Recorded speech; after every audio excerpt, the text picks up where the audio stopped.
Okay, we want to try and find some gold in the ground, or you're just interested in how the gold comes out. And this came out of the ground, and the stuff is hides from you.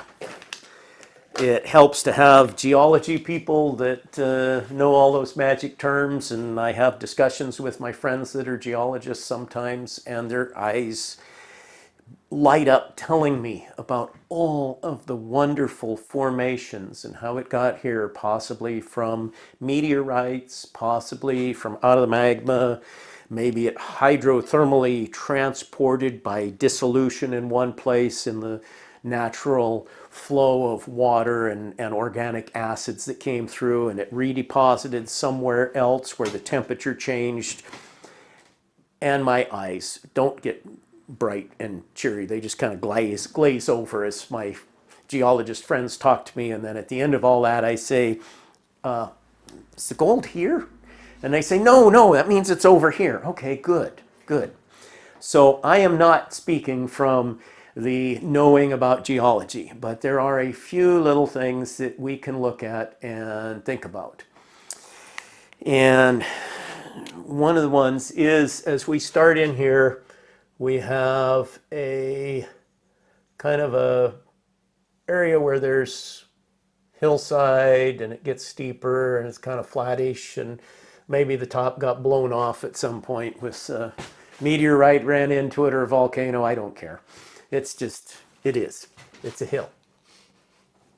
Okay. Down in these hills, of course, is washed. The hill originally, before it wore down, somehow it had some gold in it, and it may still have gold in it that's hidden in there that we're not getting, that's in the hard rock. You know, there's little wonderful places of gold in there we're not getting to. Our placer that we're concerned with, our placer is going to mostly be, before this wore down, this whole area was, you know, quite a bit of it was up here. It was up higher. Or at least that's the theory, is that it was up higher and it wore down. As it wore down, the gold that's here, a lot of it just wore down and got stuck in pockets. So you've got that. And now we're not having that. We're just looking at what we've got here. And in the part that's steep, we have got probably some boulders in here. Oh darn, look, they're over the big gold. And out here, because if we look at the top of this, we have this high point, and then we have all the ground that comes out from it. And so this high point is where these boulders had broken loose out of here. And they started working their way down, and they wore away some. Well, by the time they're out here further, they're no longer big boulders. They're small rocks. The big boulders are up here.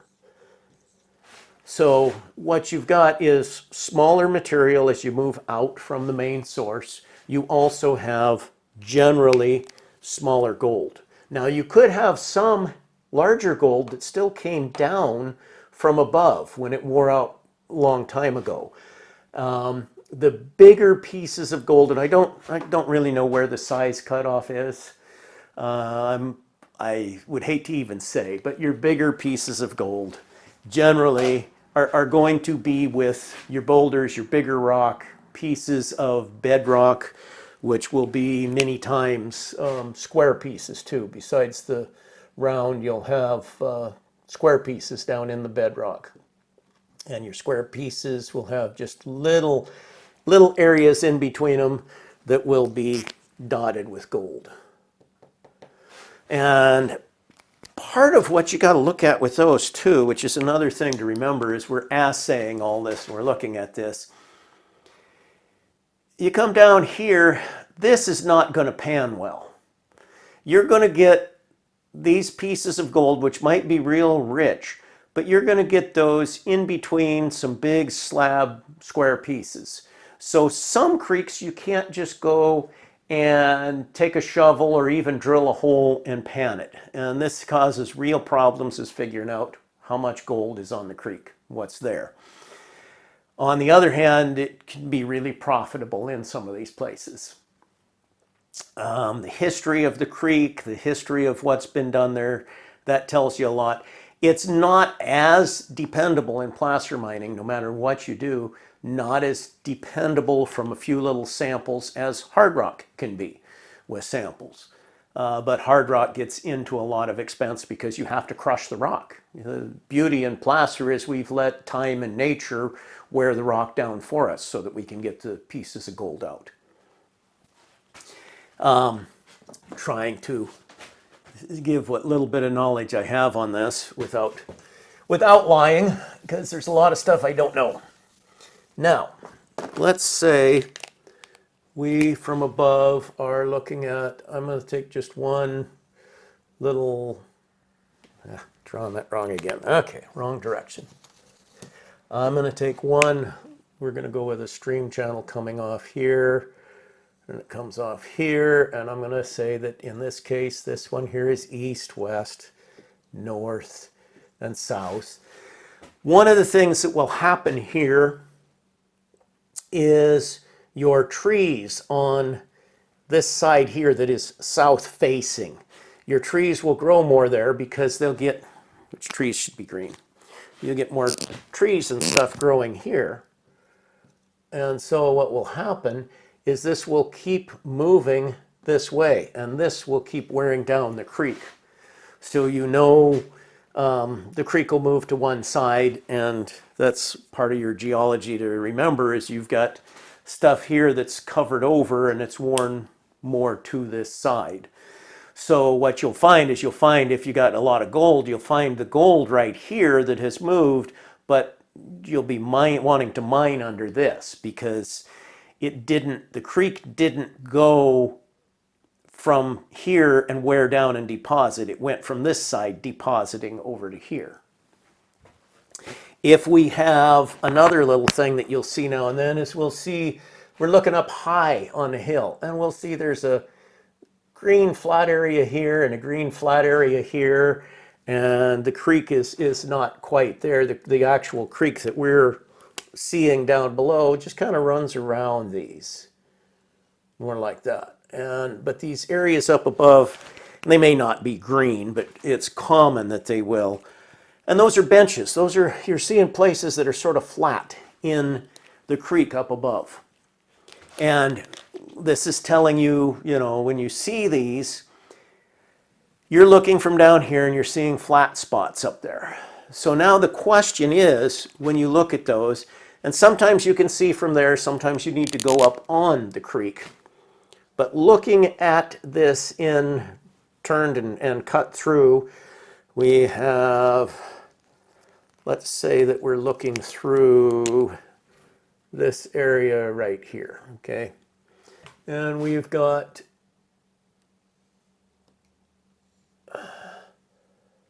and then right in here, which is that green area, I'm going to draw the dirt first. Let's draw the dirt there like that. And then it goes up like this, okay? And we see a little bit of green growing in there. So we went up there to look at it.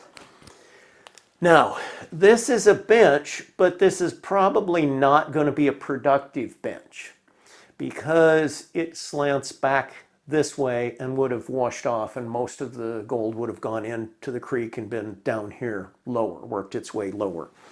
If, however, you go up here and you see that this is like this, well, there was something hard in here years ago that caused that to stay, and you can't always guess what this underneath shape is, but you can have some idea because generally the green it's going to wear off on the edge, but it'll be somewhat the shape of what's underneath.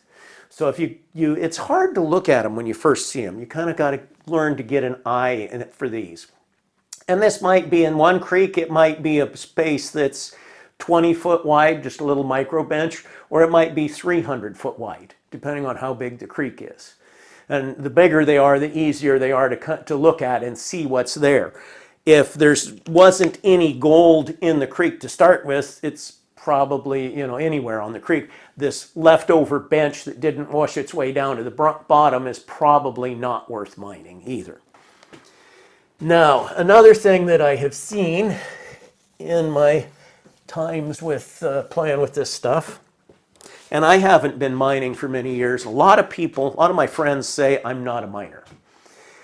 And I have mined, I've set up mines in the past, I've even done their stupid permits that I don't believe in, filled those out for other people, while at the same time they said that I never knew what it was like to fill out permits. They kept, and it really, because I filled out the guy's first permits when he went mining for him, because he didn't understand how. After that, he had his girlfriend do it. And all the while he was saying I wasn't, but the bottom line is, I'm not a miner. I am not. And I realize that. A true miner does not look at whether or not it makes sense. A true miner is going to do nothing but mine. He has to decide where he's going to mine. Has to decide how he can get enough money from somewhere else to mine. His whole life is mining. That is truly a miner. He thinks of nothing but mining. I am a business person. I like to invent, build, do things, and run a machine shop, but my core is not mining. I support mining. I've done mining. I would go mining again if I knew it makes sense, but I'm not going to kill myself to drop everything and find a place to go mining that might be profitable. It's just, I am not a miner, but I'm willing to mine. I'm not against mining. I know some places that if somebody's got, and let me tell you, $50,000 or $100,000 ain't enough to go out and set up. You could get lucky and get something going, but some of the places I know of where we could go mining, you're really going to have to come in with at least 4 million and probably 10 or 20 to really make the stuff that I know will work. Now, there's other places that might work, and if I had $500,000 or something, I might go gamble and play with myself yet. I'm not that much, and like I say, I'm not away from mining, and I still get the gamble urge now and then. But those are not the kind of places that I would want an investor for. Because if you had $500,000 to put in this, it's maybe I'm going to get 2 million out of it. Okay, if I'm maybe going to get 2 million out of it, I'm not going to have an investor. We're not going to have enough when we're done to be worth two of us losing our money. It's not going to work for multiple people. It's just not there. There's not enough potential profit for putting into that. Anyway, we're talking on the possibilities of some of the geology here. So let's say that we have bedrock. What is bedrock? In one theory, it's the hardest part of the earth that you can't get below. I don't think that really exists anymore today with the technology. We've drilled down a long ways, we have explosives, we got all kinds of things. So that definition of bedrock is sort of not realistic in my mind today. In placer mining, bedrock is pretty much anything that's the bottom layer, and it could be different materials through here, but pretty much the bottom material of where the gold has settled at. And I'm making different layers of it here because if we come along here and it happened that the age that the gold was wearing from, it was all right in here with dirt and whatever. And down below they had, I'm not going to draw it all, but down below here they had some 8-inch rock, and they came in here in 1926 and they hydrauliced this, and this stuff here just didn't go away, and they moved it out with their drag lines, and maybe occasionally they even dug into some of this by accident and got a little bit more that they didn't know was there, a little more gold that came out of this down below here. And we had some bigger course and more gold here, but they didn't know about it because there was, and they call this a lot of times false bedrock, when you have a layer of clay, mud, things that seal it off, and there actually was more gold below it. Now, the reason I erased that is what you will find is a lot of times a, in quotes, barren or worked out creek is of more value than one that is virgin. The virgin creek, you have no indication of what's going on there yet for a small guy. Big guy, you go in there, you drill it, you locate it, then you have the possibility of getting all the gold that would be in that placer deposit. But the poor boy, now when I say this is like the stuff that was worked back in the 30s and 20s, maybe in the 40s or 50s even. They had relatively small equipment. They couldn't get as deep in a practical manner. Now, some of them with hydraulic, you could get these boulders down here, you could get them to wash out, and they did that with just natural hydraulic water that was available in some places. So you can't just say by the age that they didn't get some of the harder stuff to get to, because they'd take hydraulics and move 8-foot boulders. So they may have got this next layer down here too on a creek that had big giants and stuff available to them. And they may not have gotten down into, say, this lower level that I'm drawing here. And this time I'm going to draw this with fractured squarish bedrock down here. And we're going to have in between just absolutely solid gold, solid gold, solid gold. Yeah, we like that in our drawing. And the reason also that I drew 3 layers, and I won't name the name of the creek that's in my mind because I could have the wrong history, but I know there's one of them that some old timers had mined it out. They used it up. It got sold in the 70s. And they were laughing because they had taken advantage of this guy. And in the 70s, the guys went up there, they got to mining. They were in this layer. They were in there with some newer model D8s, and they were actually making pretty decent money. So they came in here and making their money, and then all of a sudden when that's gone, he says, I'm going to sell it to some sucker. He's going to sell it to a sucker. Well, somebody else came in here with some D9s and a little bit of powder, and he found it. There was a whole nother layer in this jagged stuff, and he got even more gold than the other 2 guys. So the same creek was sold to suckers twice before the final guy comes in here and gets the gold. But the big advantage you got to remember is this is all pre-reclamation. So you go into a creek today and somebody says it's all mined out. Well, they've restacked this garbage back on top of it. They had settling ponds and they stacked. So now, even if this is still available, you've got to move without getting pay for it. You've got to move all of this garbage that they put back on there, reclaiming it because the BLM and the DEC and all these other people told them they had to. So they have, in essence, this reclamation that we do just ruins the ground for mining. Doesn't make it solid for building on, doesn't rearrange it to where it's good to farm on. It just basically ruins it, which is their main thing and their main idea of, they have this worship the ground mentality. It should be good for nothing that man wants to do.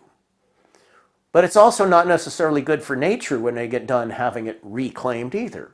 It just looks like it is. There's some trees growing out there, but it's not virgin, it's not improved for mankind, and it's destroyed as far as the small miner being able to come back past another miner and gain. How deep will that layer of loose spoil be? Depends on how much they mined. I mean, I would say the average reclaim that I'm seeing today is probably 20, 30 foot. Okay. But it's all over the place. It's all over the place. There's creeks where you start paying right off the top, and the bottom of your pay is 10 foot. That's all you got. Virgin ground, that's all you've got. There's places like that. There's other places I know where people are going back after other big mining outfits have been in there, and they're going down, friends of mine are going down 200 foot now. Wow. Yeah, down 200 foot. And And they don't see any pay till they, and it's it's like gold that's down in here below what we thought was, it's and they're fighting it all the way. They don't see anything, but when they get down here, it's very happy for them. I won't give figures, but it's very happy. It pays for going down the 200 foot. They drill in advance. They spend money. They are, these people are spending multiple millions of dollars. They're not spending just a little bit. So Now, with this bedrock, do you just blast it into relatively manageable chunks and just throw it all through the wash plant? most people aren't blasting. Okay. Blasting is not normally, and especially, there was some people that were blasting when I was first mining back in the 80s yet. The cost of the blasting materials has gone up, and a lot of that, the real downfall of it, and the place where it really fell out of favor to be doing for the small miner was the 911. When we had the September 11th of 2001 and some airplanes, which obviously have everything to do with dynamite, they made this new agency called Homeland Insecurity. So Homeland Insecurity wants to make sure that the average person that's a citizen of the North American continent, if they had that much control, doesn't have capability to obtain things to do things with. Yeah. That's their main charge, is to keep people from being able to do things. So they don't make it easy for you to get explosives anymore. Back in the early 80s, there were a lot of people that had dynamite that had been left there since the 40s. They'd been turning it over, taking care of it. There were other mines where they hadn't taken care of it. And there were, stay away from this cabin, be careful. I don't know what happened to a lot of those that used to be stay away from this, be careful. I think people went in and blew them up, got rid of them. I don't think they're there anymore, because if you know about it and it's there at this day and age, you go to jail, you get in trouble. People don't treat it the way they used to. Even if it was never yours to begin with? Well, you should be reporting it to somebody. Okay. You should be reporting it to somebody. I don't know of any like that now. I mean, I really don't. I've heard rumors, but yeah, right. I want to touch with a 10-foot pole. Yeah. Right. I mean, and would you get in trouble just for knowing a rumor? I don't think so. But if you really knew that there was dynamite in a place that's weeping and you're not doing something, you're sort of you're somewhat responsible for keep leaving the hazard there. Yeah. For not doing something about it. Years ago, we just took care of it amongst the miners, and this is bad, stay away from this, don't target shoot in that area. Yeah, for the dynamite, but we used to use it on small placer mines, and you could go downtown, you'd have to give them your driver's license, and you could just buy dynamite. It wasn't at the local hardware store anymore like it was back in the 60s. But in the 80s, you could go downtown, give them your driver's license, tell them who you were, and the stuff had taggings in it. So if you went and blew up something, they'd be able to tell who did it. It's registered back to you. But it would also be common that a miner might have some dynamite, and you just ask him for a few sticks, and you got something to go do. And it would be shared, it would be worked with. It was an item that was used. It was not that big of a deal. And yes, you do need to be really careful with it, because it could kill you. Yeah. And I think I already mentioned on one of them about how I blew up the hopper on the trommel. Oh, yeah. Yeah, trying to get a rock out, because I learned that it's not all the same. So there's things to learn about dynamite.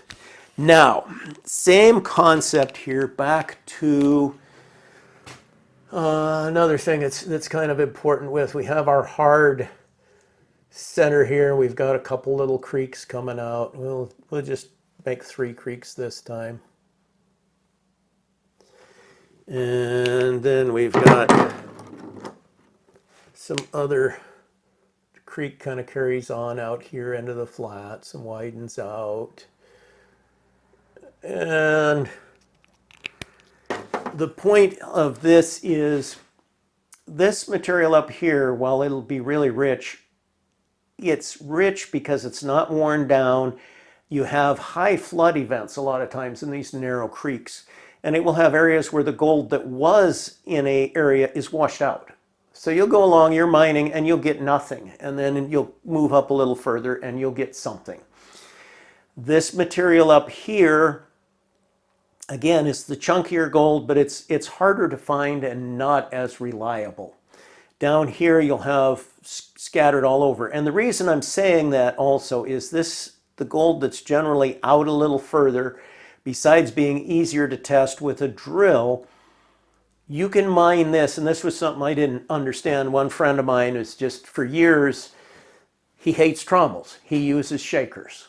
He says, I don't know why he hates trommels, but I know that he likes shakers. And for a given size, physical size of your plant, a shaker will run more yardage. So this material down here, where you're more dispersed, you generally are going to run more yardage.